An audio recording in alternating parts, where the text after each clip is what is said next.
우리는 이 땅에 발을 붙이고 살아가는 동안에 수많은 질문을 받기도 하고 또 자기 자신에게 질문을 던지기도 합니다.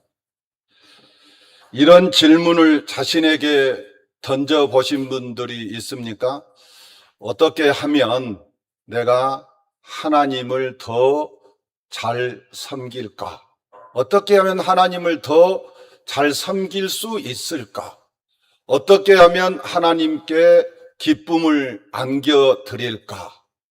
성도라면 수없이 이런 고민을 하면서 이런 질문을 자기 자신에게 던지면서 하나님을 섬기고 있다고 생각을 합니다.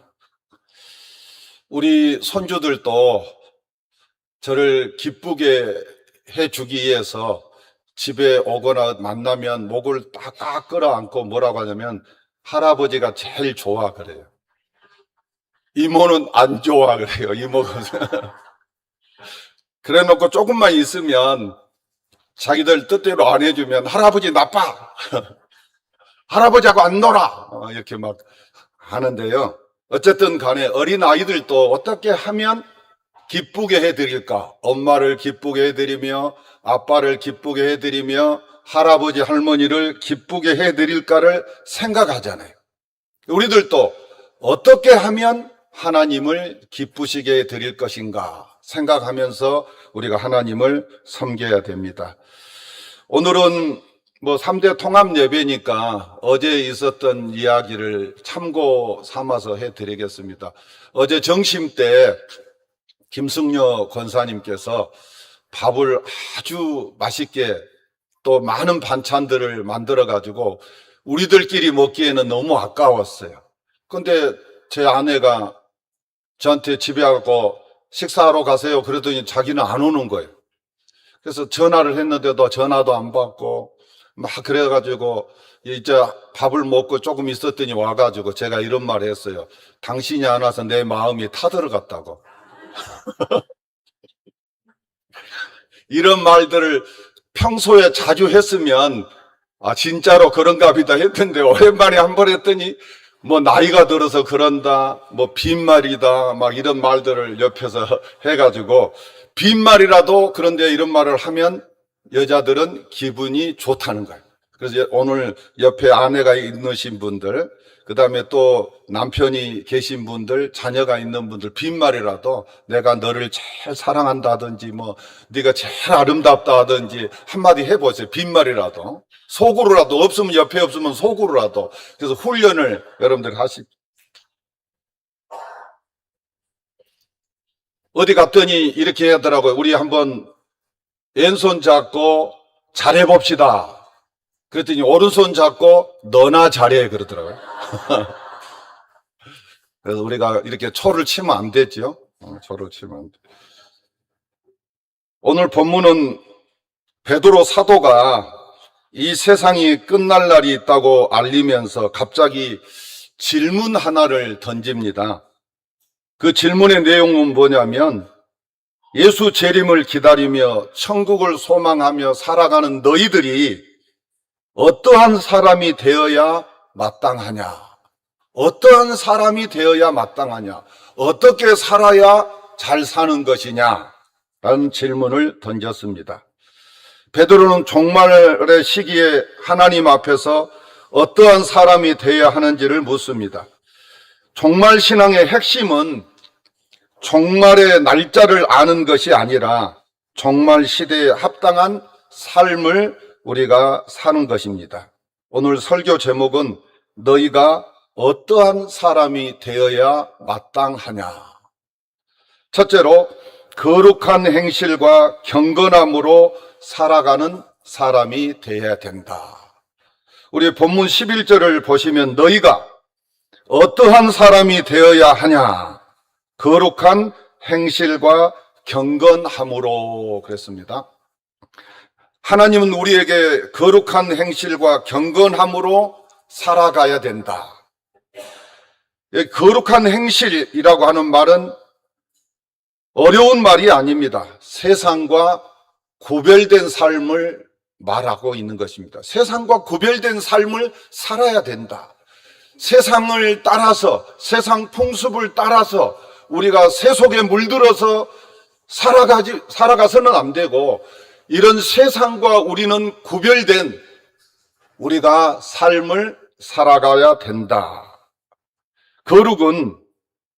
거룩한 삶이라고 하는 것은 우리가 세상 속에 살고 있지만 세상 방식으로 살지 않는 것이 바로 거룩이다라고 말할 수 있습니다.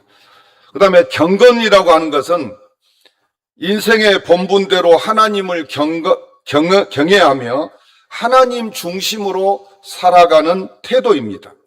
하나님을 경외하고 하나님 중심으로, 세상 중심이 아니고 육신 중심이 아니고 무슨 사업 중심이나 직장 중심이나 어떤 돈 중심이 아니고 명예 중심이 아니고 우리는 하나님 중심으로 살아가야 된다. 개혁주의 신앙의 3대 원리가 있지요. 개혁주의 신앙의 3대 원리는 하나님 중심, 말씀 중심, 교회 중심입니다. 여러분, 하나님 중심으로 살아가고 계십니까? 말씀 중심으로 살아가고 계십니까?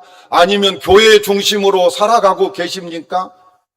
대부분 말세가 되면 하나님보다는, 말씀보다는, 교회보다는 세상 중심으로 살아간다 이거죠. 그렇기 때문에 우리는 세상 중심으로 살아가지 않고 세상과 구별된 삶을 살아야 된다고 베드로는 우리에게 이렇게 말씀을 하고 있습니다. 베드로전서 1장 15절에 오직 너희를 부르신 거룩한 이처럼 너희도 모든 행실에 거룩한 자가 되라. 모든 행실에 거룩한 자가 되라. 이 말은 모든 행실에 우리가 세상과 구별되는 삶을 살아야 된다.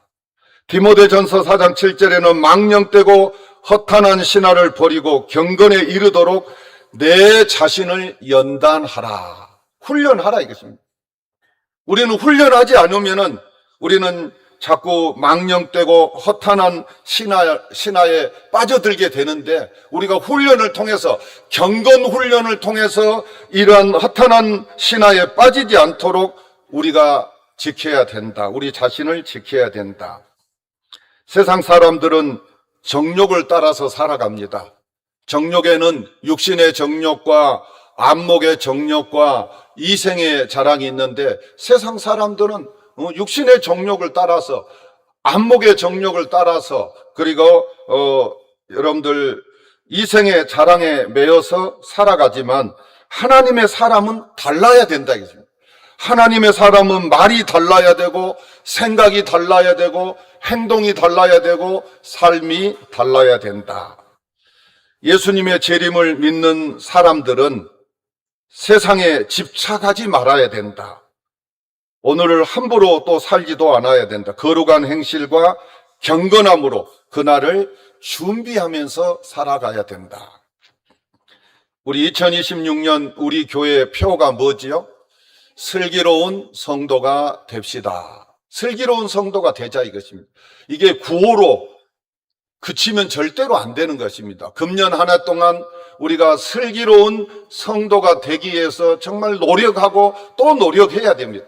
정말 지금까지 6개월 동안 나는 슬기로운 성도가 되기 위해서 얼마나 노력했는지 한번 여러분들 이 시간에 점검을 해보시기를 바랍니다. 마태복음 24장은 종말장이잖아요. 인류의 종말이 있다는 것입니다. 개인의 종말이 있다는 것입니다. 그리고 인류의 종말이 언제냐? 그 종말의 때는 아무도 모르고 하나님만 안다. 종말의 때를 알려고 하지 마라 이것입니다. 일부러 종말이 언제 올 것인가 애언가들의 말에 관심을 갖지 말고 우리들은 종말 시대에 산다. 그리고 종말 시대에 합당한 삶을 살려고 노력을 해야 되는 것이지 언제 종말이 오느냐 여기에 관심을 두지 말아야 된다. 그 다음에 마태복음 25장에 가서는 종말 시대를 살아가는 우리 성도들이 어떻게 살아야 되는가를 세 가지 비유를 통해서 우리에게 말씀해 주고 있는데, 첫 번째 비유가 뭐예요? 열처녀 비유고, 두 번째 비유가 달란트 비유고, 세 번째 비유가 양과 염소의 비유입니다. 양같이 살아야 되지 염소같이 살아서는 안 된다. 양은 뭘 상징하느냐? 바른 믿음을 믿고 살아가는 성도를 상징하고, 그 다음에 염소는 비슷하지만, 양과 염소가 비슷하지만은 잘못된 믿음, 이단의 마음을 뺏겨서 살아가는 그런 믿음을 가지고 사는 사람들을 상징하는 것입니다. 그래서 양은 오른쪽에, 염소는 왼쪽에, 그래서 오른쪽에는 천국을 상징하고 왼쪽은 지옥을 상징하는 것이잖아요. 그래서 우리는 이 땅에서 바른 믿음을 가지고 하나님을 섬겨야 되고, 바른 믿음을 가지고 하나님을 섬기는 사람들은 이웃을 사랑하고 하나님을 사랑하고 몸된 교회를 사랑하게 되어 있다. 그래서 병자를 보면은 위로해주고 격려해주고 기도해주고 그렇다고 나오잖아요. 그 다음에 여러분들 달란트 비유의 초점은 뭐예요? 5달란트 받은 자, 2달란트 받은 자, 1달란트 받은 자가 있는데, 주인이 주신 것으로, 주인이 줬는데 그 주인이 주신 것으로 열심히 장사해서 남겨야 된다는 거예요. 남겨야 된다.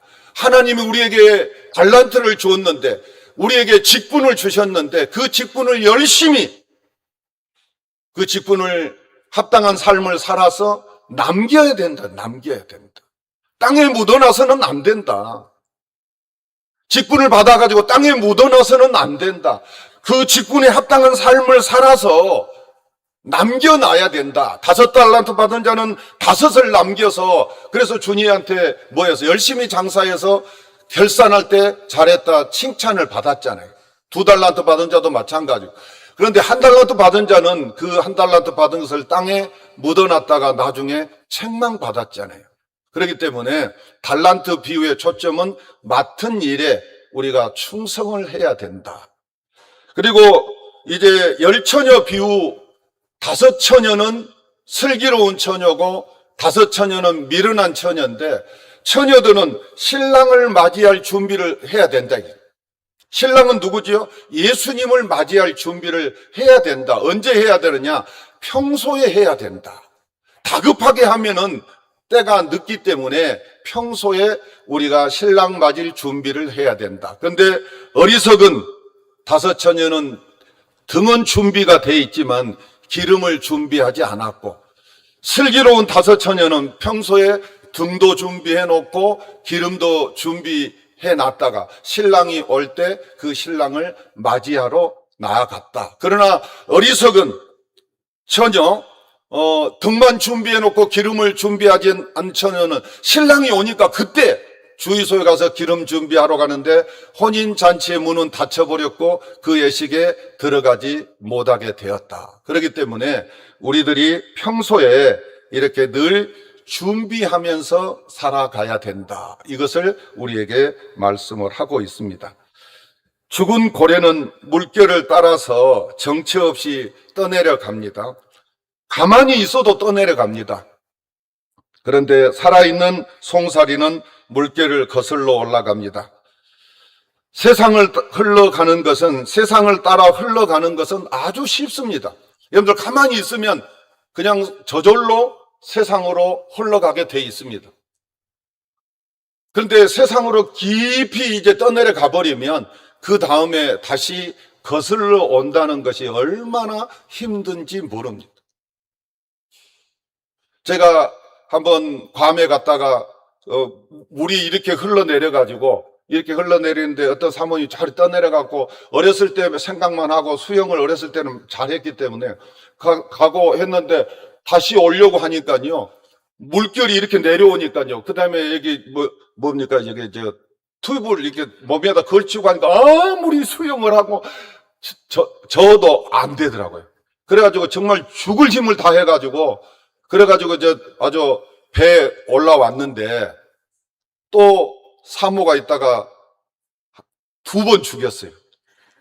왜 가지 말라는 데를 가가지고 그래가지고 진짜 하늘이 노랗더라고. 하늘이 노랗. 그래서 여러분들 한번 물결을 따라서 정처 없이 떠내려 가버리면 다시 거스려 온다고 하는 것이 얼마나 힘드는지를 여러분들이 알아야 됩니다. 그렇기 때문에 떠내려 가지 않아야 돼. 정처 없이 죽은 고래처럼 떠내려 가서는 안 되고 어떻게 하든지 송사리처럼 거슬러 올라가려고 하는 그런 믿음으로 우리가 하나님을 섬겨야 되는 것입니다. 성도는 세상과 구별되게 경건하게 살아가야 된다. 어떠한 사람이 되어야 하느냐? 어떠한 사람이 되어야 마땅하냐? 할 때 성도는 세상과 구별되게 경건하게 살아가야 된다. 두 번째로 하나님의 날이 임하기를 바라고 간절히 사모하는 사람이 되어야 된다. 어떤 사람이 되어야 하느냐 할 때 하나님의 날이 임하기를 바라고 간절히 사모하는 사람이 되어야 된다. 우리 12절을 다 같이 한번 읽어볼까요? 시작. 하나님의 날이 임하기를 바라고 간절히 사모하라. 그 다음에 13절을 봅시다. 우리는 그의 약속대로 의가 있는 곳인 새 하늘과 새 땅을 바라보도다. 여기서 바라보도다 이 말은 바라본다고 하는 말은 무슨 말이냐면은 확신을 가지고 분명히 예수님이 재림할 것이고 새 땅과 새 하늘이 이 땅에 도래할 것을 확실히 믿고 그리고 그 날을 우리는 소망하면서 살아가야 된다. 여기서 그런데 우리는 그의 약속대로 그랬는데 그의 약속이라고 하는 것은 하나님의 약속대로 하나님께서는 오래전에 구약의 선지자들을 통해서 우리에게 분명하고 확실하게 새 날이 이 땅에 다시 도래하게 된다. 그것을 우리는 신천지라고 그러잖아요. 신천지. 근데 신천지라고 이만희가 막 그냥 그 좋은 말을 써버려가지고 강대상에서 신천지 그러면은 이단이라고 우리 생각하는데 이단이 아닙니다. 사실은 신천지라고 하는 말은 너무 좋은 말이고 또 여호와의 증인들이 쓰는 여호와의 증인이라는 말도 너무 좋은 말인데 이단들이 잘못된 사람들이 먼저 선점해갖고 써버리니까 그 말을 쓰면 이단같이 들리는 거예요. 사실은 좋은 말입니다. 그래서 우리는 그의 약속대로 하나님의 약속대로 의가 있는 곳, 의가 있다고 하는 것은 뭐냐면은 죄와 불의가 더 이상 존재하지 않는 곳, 죄도 더 이상 존재하지 않고 불의도 더 이상 존재하지 않는 곳, 그 다음에 하나님의 공의와 거룩함이 완전히 실현되는 곳, 100% 실현되는 곳. 이 땅은 100% 실현된 곳이 아니잖아요. 그러나 하나님의 나라에서는 공의와 그 다음에 거룩함이 100% 실현된 곳, 그곳이 바로 우리가 의가 있는 곳입니다. 의가 있는 그곳이 바로 새 하늘과 새 땅. 그 새 땅을 우리는 간절히 사모해야 된다. 어렸을 때 생일이나 설날이나 추석날이 다가오면 정말 손꼽아서 간절하게 기다렸잖아요. 그런 경험 없습니까? 저는 기다렸습니다. 이제 며칠 남았다. 이제 3일 남았다. 그 다음에 막 3일 남으면 또 온 가족들이 가까이 오면은 막 목욕을 하고 막 이렇게 통에다 물을 끓여가지고 막 그냥 시골이니까 목욕을 하고 막 준비를 하면서 구정 맞을 준비를 했잖아요. 그리고 또 생일날이 돌아오면 떡을 해주니까 하면서 며칠 남았다, 며칠 남았다, 며칠 남았다 하면서 간절하게 소망하며 기다렸잖아요. 이런 순수한 마음으로 우리는 하나님의 날이, 의가 있는 하나님의 날이 우리는 도래하기를 우리는 소망하면서 간절히 기다리는 그런 삶을 우리가 살아가야 된다 이것입니다. 세상 바빠가지고 세상에 매여가지고 그냥 다 잊어버리고 그냥 오직 이 세상만 있는 줄 알고 눈에 보이는 세상이 전부인 줄 알고 우리가 이 세상에 젖어서 이 세상에 우리가 뭡니까? 이렇게 관심을 두고 우리가 살아서는 안 되고 우리는 늘 눈을 뜨고 눈을 바라보면서 우리 고개를 들고 내세가 있다는 것을 우리 생각하면서 현세와 내세를 잇대어서 그러나 우리의 삶의 중심은 내세가 훨씬 더 중요하기 때문에 이 땅의 삶은 잠깐 우리가 머물다가 가는 나그네와 우고하는 자와 순례자로 살아가지만은 이제 천국에 가서는 영원히 우리 주님과 의가 있는 곳에 살기 때문에 그날을 우리는 거기에 삶의 초점을 맞추고 간절히 소망하면서 살아가야 된다 이것입니다. 그런데 우리들은 뭐예요? 눈에 보이는 이 세상에만 관심을 두고 너무 여기에 집중하고 우리가 살아가고 있잖아요. 내세는 없는 것으로 단절시켜 놓고 살아갈 때가 얼마나 많이 있습니까? 그런데 우리는 그러한 삶을 살아서는 안 되고 우리는 바로 그 나라를 소망하면서 간절히 기다리면서 살아가야 된다. 세 번째로 어떠한 사람이 되어야 마땅하냐 할 때 주 앞에서 점도 없고 흠도 없이 평강 가운데 나타나기를 힘쓰는 사람이 되어야 된다. 우리 14절을 다 같이 읽겠습니다. 시작. 그러므로 사랑하는 자들아 너희가 이것을 바라보나니 주 앞에서 점도 없고 흠도 없이 평강 가운데 나타나기를 힘쓰라. 너희가 이것을 바라보니 이 말은 주 앞에서 점도 없고 흠도 없이 이것은 뭐였죠? 13절에 말한 의가 거하는 새 하늘과 새 땅, 천국을 말하는 것입니다. 이것을 바라보나니, 천국을 바라보나니, 천국을 소망하면서 살아가니 주 앞에서 점도 없고 흠도 없이 평강 가운데 나타나기를 힘쓰라. 여기서 점도 없고 흠도 없다는 것은 죄가 전혀 없는 완전한 사람이 되라 이런 말이 아닙니다. 하나님 앞에서 순결하고 성실한 삶을 추구하는 삶을 살아가는 것입니다. 이는 예수 그리스도를 닮아가는 거룩한 삶을 우리가 살아가야 된다. 성도는 예수 그리스도를 닮아가는 거룩한 삶을 살아가는 사람들입니다. 그런 삶을 살아가기를 주의 이름으로 축원합니다. 힘쓰라 이 말은 열심을 다하라. 그 다음에 부지런히 애쓰라. 거룩한 삶은 저절로 이루어지는 것이 아닙니다. 말씀과 기도, 순종을 통해서 지속적으로 힘쓸 때 그러한 삶을 우리가 살아가게 되는 것입니다. 여러분들이 말씀도 제쳐놓고 기도도 제쳐놓고 순종하는 삶도 제쳐놓고 우리가 그렇게 하면서 흠도 없이 점도 없이 예수 그리스도 앞에 나타난다는 것은 이건 불가능한 일입니다. 빌립보서 2장 15절에 이는 너희가 흠이 없고 순전하여 어그러지고 거스리는 세대 가운데서 하나님의 흠 없는 자녀로 세상에서 그들 가운데 빛들로 나타내며 그랬습니다. 그래서 우리는 어떻게 하든지 지금 종말 시대 이 땅에서 우리가 발을 붙이고 살아가고 있는데 우리가 이 세상에서 하나님이 보실 때, 사람이 볼 때도 중요하지만 하나님이 보실 때 내가 점도 없이 흠도 없이 내가 살아가기 위해서 정말 애쓰는 모습, 힘쓰는 모습, 이런 모습들을 우리가 하나님 앞에 보이면서 살아가야 됩니다. 그럼 하나님은 위에서 다 보고 계시잖아요. 하나님은 눈동자와 같이 우리를 불꽃 같은 눈으로 우리를 다 지켜보고 계시잖아요. 그런 삶을 우리는 또 살아드려야 된다 이것입니다. 하나님이 마지막 시대에 우리들에게 원하는 삶은 바로 이런 삶이라 이것입니다.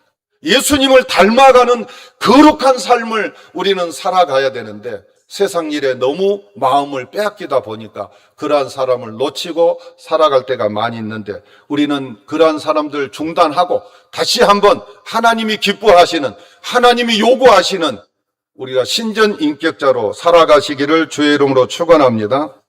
네 번째로 모범한 자들의 우리가 미혹에 이끌려 너희가 굳센 데서 떨어질까 삼가 조심한 사람이 되라. 우리 17절을 다 같이 읽겠습니다. 시작. 그러므로 사랑하는 자들아 너희가 이것을 미리 알았은즉 모범한 자들의 미혹에 이끌려 너희가 굳센 데서 떨어질까 삼가하라.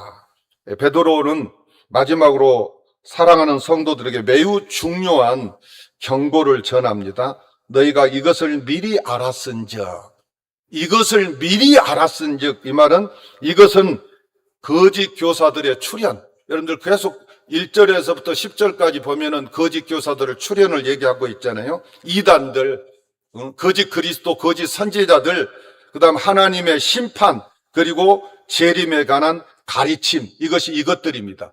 이것을 미리 알았은즉 무법한 자들의 미혹, 다시 말하면 거짓 그리스도와 거짓 선지자들, 미혹, 거짓 가르침에 이끌려 너희가 굳센 데서 떨어질까 삼가하라. 우리가 신앙생활을 잘 하다가요, 우리 믿음이 굳세지 못하면 우리가 또 정말 바른 믿음을 가지고 우리가 하나님을 섬기면서 살아오다가 미혹을 당하면 우리도 모르게 이 굳센 믿음을, 바른 믿음을 버리고 우리가 잘못된 믿음을 우리가 따라갈 수가 있잖아요. 이단에 따라갈 수가 있잖아요. 2만이 3만이한테 따라갈 수 있잖아요. 그래서 우리가 그런 미혹에 우리가 떨어지지 않도록, 굳센 믿음에서 떨어지지 않도록 우리는 조심해야 된다. 또 조심해야 된다. 마지막 시대가 되면은 뭐 옛날에도 있었지만은 뭐 구약 시대에도 있었고 신약 시대에도 있고 예수님 당시에도 있고 사도들 당시에도 이단들이 있었습니다. 잘못된 그런 사람들이 있었습니다. 그런데 그런 사람들이 있었는데 마지막 시대가 되면 우죽순처럼 이단들이 많이 일어나가지고 우리를 미혹할 것이니까 그 미혹에 우리가 빠지지 않도록 조심해야 된다. 우리 굳센 믿음에서 떨어질까 우리는 삼가 조심하면서 살아야 된다. 여러분들 흙탕물이 많은 곳에 이렇게 지나가면 어때요? 흙탕물이 튀지 않도록 우리가 조심조심 걸어가잖아요.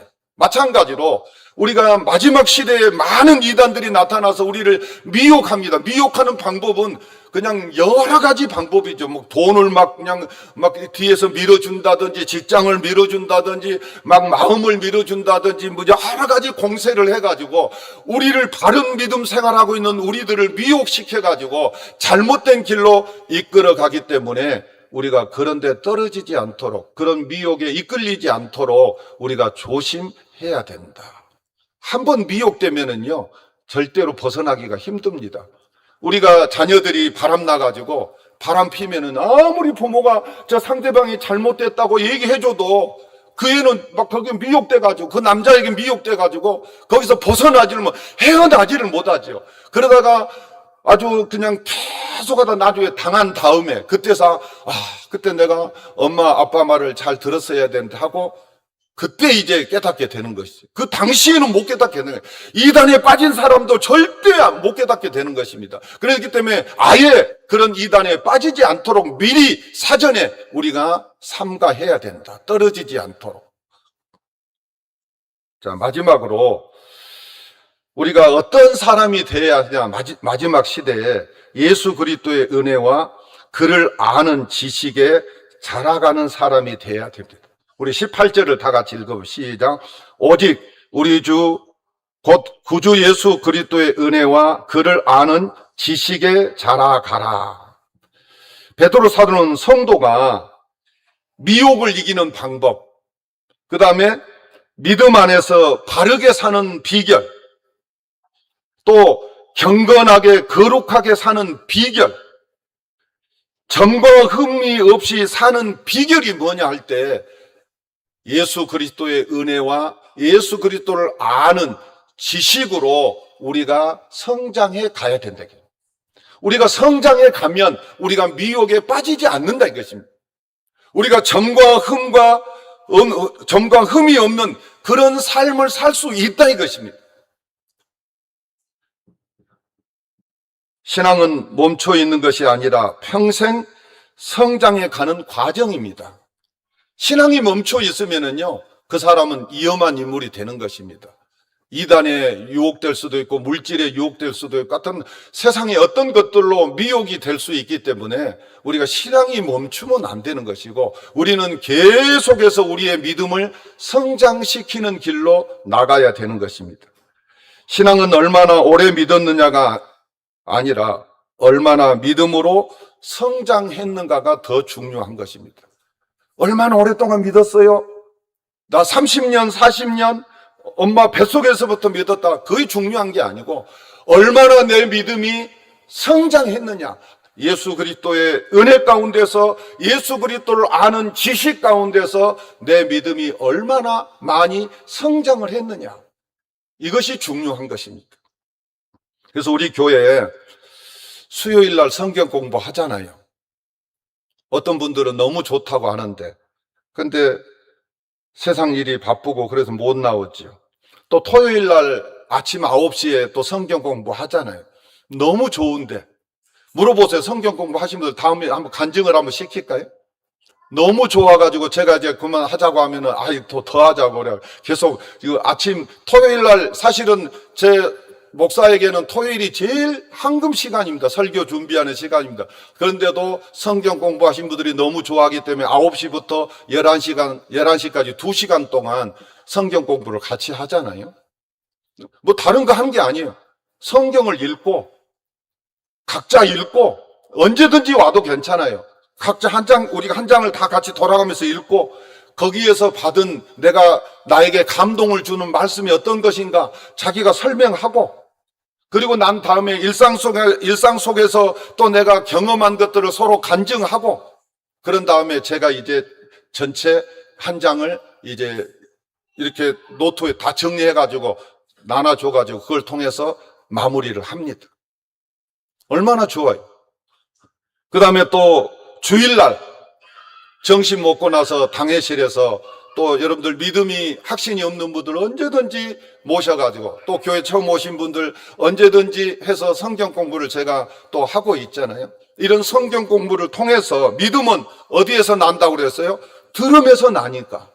여러분들이 어떻게 하든지 믿음을 성장시키려고 하면은 우리가 예배를 빠지지 않든지 성경 공부를 하든지, 그래서 우리 믿음을 키워야 됩니다.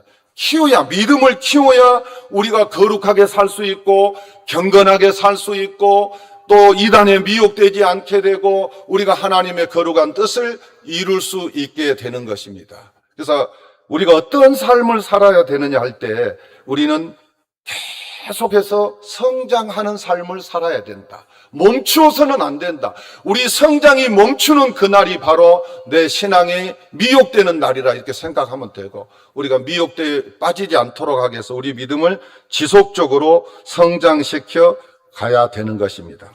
말씀을 맺겠습니다. 오늘은 하나님은 우리에게 물으십니다. 너는 어떠한 사람이 되어야 마땅하느냐? 어떠한 사람이 되기를 원하느냐가 아니라 너는 어떠한 사람이 되어야 하느냐 할 때 너는 이러한 사람이 되어야 된다라고 하나님이 우리에게 말씀을 통해서 제시를 하고 있습니다. 나는 지금까지 어떠한 삶을 살고 있는지를 한번 점검해 보시고 앞으로 어떠한 삶을 살아야 할지를 다시 한번 여러분들이 다짐하고 결단하는 귀한 시간 되시기를 주의 이름으로 축원합니다.